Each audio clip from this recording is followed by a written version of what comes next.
Hola niñas y niños, nos encontramos de nuevo para otra clase de historia y geografía. Recuerden que es súper importante que pongan mucha atención en lo que vamos a hablar el día de hoy, porque también les va a ser útil toda la información que vamos a revisar para la asignatura de artes visuales, para la actividad de artes visuales y también para la actividad en conjunto con la que vamos a cerrar esta unidad en donde hemos estado revisando lo que fue el proceso de independencia de Chile. Y hoy en específico vamos a hablar sobre lo que se conoce tradicionalmente como el periodo de la Reconquista, dentro de lo que es el proceso de la independencia. Y la Reconquista en este caso se produjo entre los años 1814 y 1817.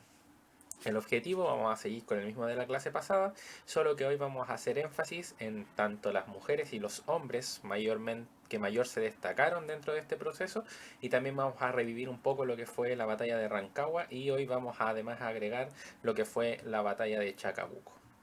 Pero antes vamos a repasar un poquito. Nosotros hablamos que el proceso de independencia finalmente se inicia, o al menos para Chile, ¿no es cierto?, con la captura del rey Fernando VII en España. ¿Qué sucedió? Se generó una pregunta, ¿no es cierto? ¿Qué hacían los chilenos?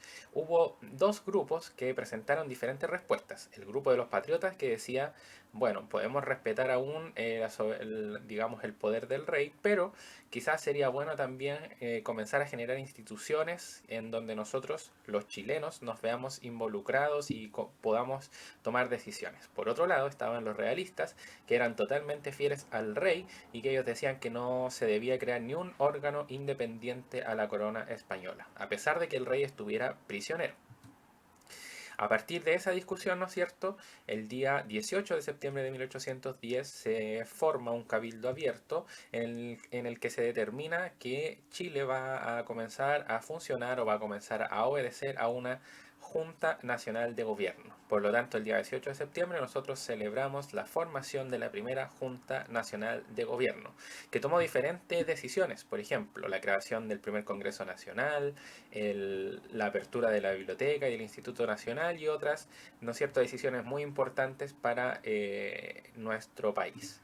Y llegamos dentro de lo que se conoce tradicionalmente como el periodo de la Patria Vieja, que, ¿no es cierto?, es lo que revisamos en la clase pasada, al 1 y 2 de octubre de 1814 con la batalla o el desastre de Rancagua.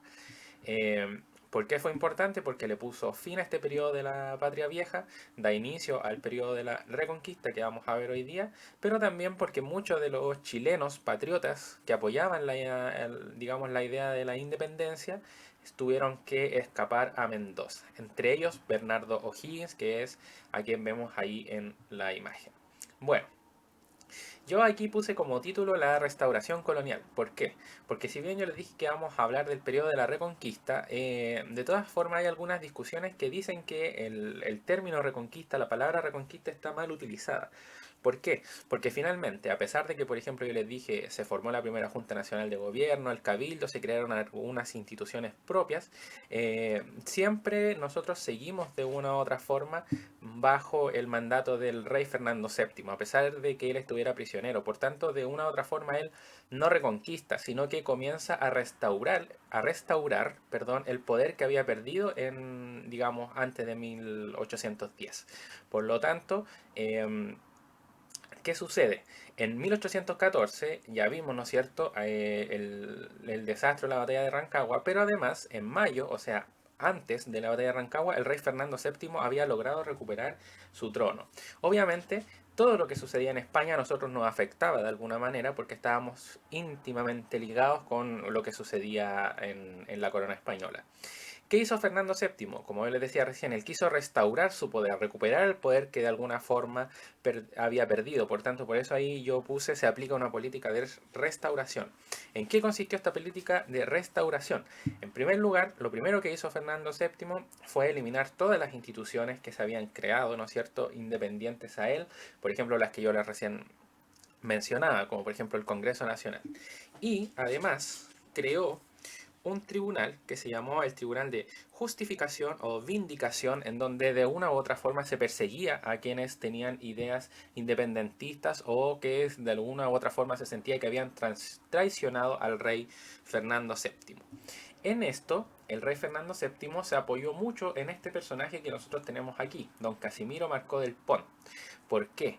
Porque él estableció de una u otra forma un régimen de abusos o de persecución en contra de todos aquellos que habían tenido ideas cercanas, incluso a lo mejor no tan rupturistas, en el sentido de que no necesariamente eran personas que habían dicho sí, hay que separarse de la corona española.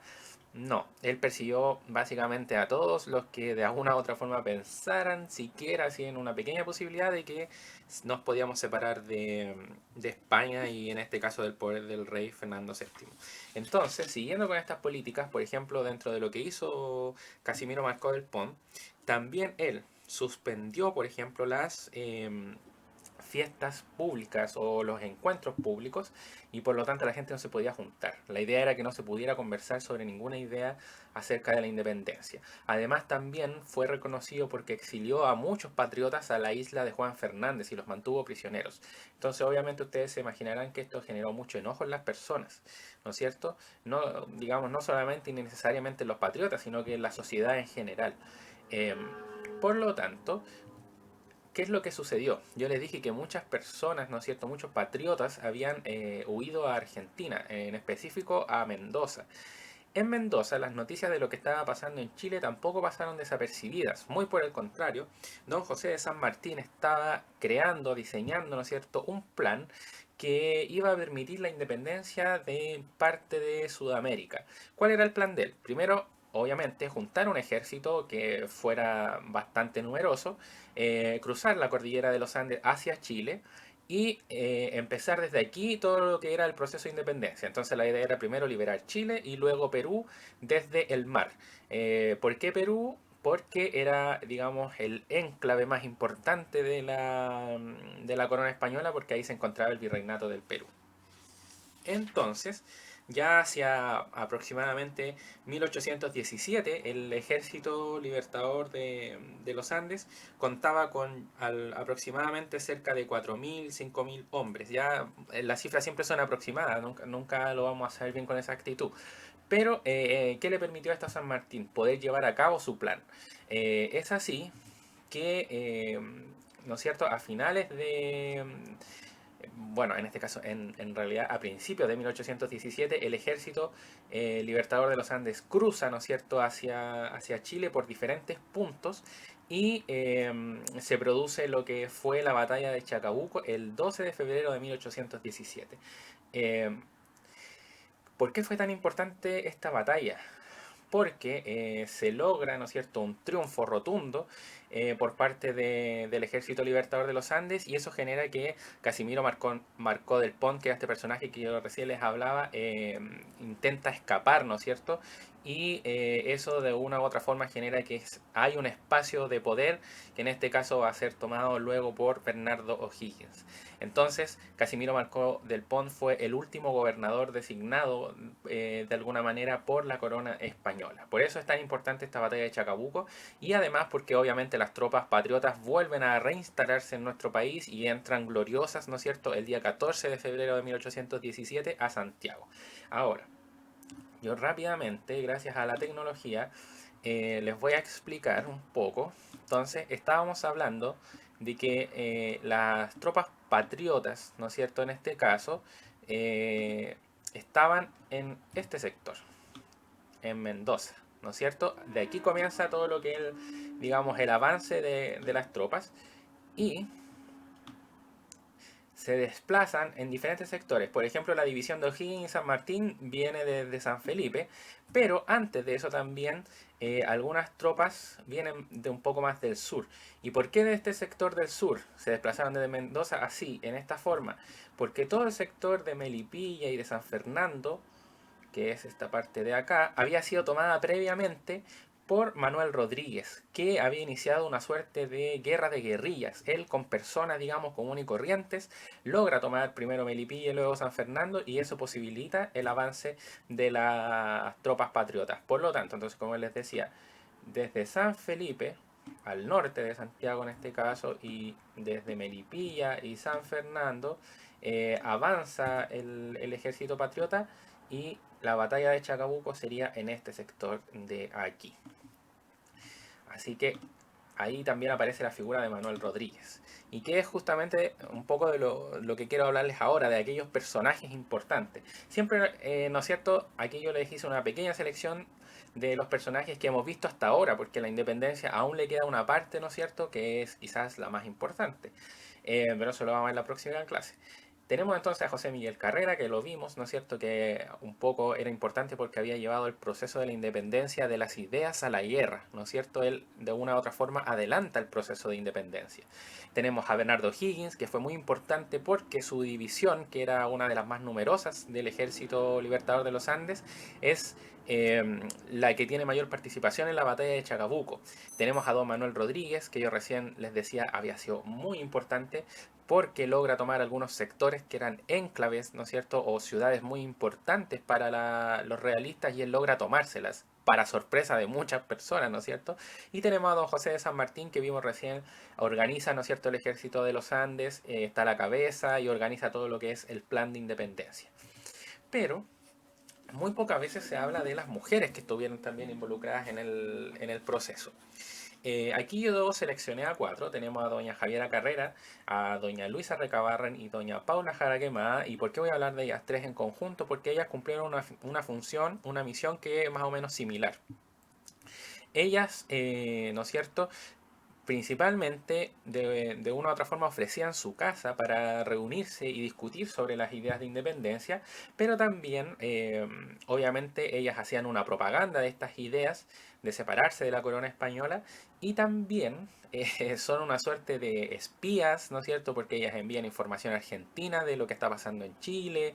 En el caso, por ejemplo, de Javiera Carrera, ella incluso era la que guardaba algunas de las armas del ejército patriota y las hacía llegar. Entonces fueron personas o mujeres muy importantes para todo lo que fue el proceso de independencia. Si bien a lo mejor no participaron en la guerra misma, sí fueron muy importantes para el desarrollo de ella. O sea, por ejemplo, si Javiera Carrera no hubiese escondido las armas, el ejército no las hubiese tenido, y lo más probable es que hubiese perdido.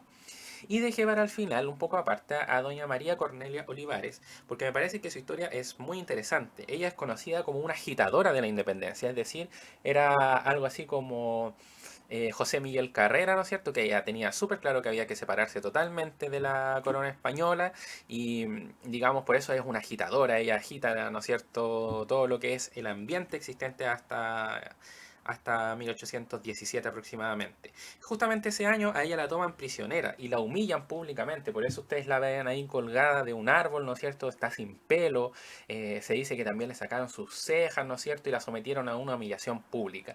Y ella en ese momento, en vez de quizás a lo mejor estar triste, haberse sometido, haber dicho, bueno, en realidad yo creo que me voy a tener que calmar, voy a tener que dejar de ser una agitadora, ¿no es cierto? Ella dice, la afrenta se recibe por la patria. En vez de humillar, engrandece. O sea, ella, muy por el contrario, siguió defendiendo sus ideas de, digamos, independentistas, y de, digamos, su rol dentro del proceso de independencia es reconocido ampliamente. O sea, las mujeres cumplieron un rol fundamental. Yo hice esta selección, pero hay muchas más mujeres que participaron en diferentes funciones, por ejemplo, también en labores de enfermería durante la guerra, etcétera. O sea, son de verdad fundamentales. Y eso era todo. Ahora tienen una pequeña actividad que son unas preguntas, y que, digamos, nosotros hemos ido de una u otra forma resolviendo a través de la clase. ¿Qué consecuencias tuvo para el bando patriota la restauración monárquica? Lo vimos, ¿no es cierto? Hay una suerte de retroceso en lo que había sido el proceso de independencia. ¿Qué importancia tuvo la conformación del ejército libertador? También lo vimos, ¿no es cierto? Súper importante para recuperar quizás ese terreno perdido. ¿Y cuál fue el aporte de mujeres y hombres dentro del proceso de independencia? Y ojalá puedan mencionar otros más. Eso, como siempre, si tienen alguna duda o consulta, me pueden escribir a mí, le pueden escribir también a la profe Carla. Recuerden que estamos trabajando en conjunto. Así que eso, un abrazo muy grande para todos y espero nos veamos muy pronto.